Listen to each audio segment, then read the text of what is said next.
In this video, I will show you in a quick and practical way how to use Claude on Windows to create text, code, and complete tasks with the help of artificial intelligence. First, open a browser on your Windows computer, such as Google Chrome, Microsoft Edge, or any other browser you prefer. Then, go to the official Claude website and sign into your account. If you don't have an account yet, you can create one for free using your email or Google account. Once you are logged in, you will see the main chat area where you can type any question or task you want.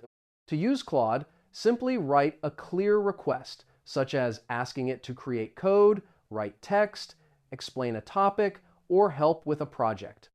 The more detailed your request is, the better the results generated by the AI will be. You can also ask Claude to correct text, improve ideas, generate scripts, or help with programming.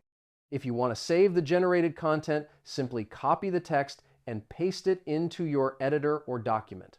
Another tip is to organize your conversations by topic to make them easier to find later.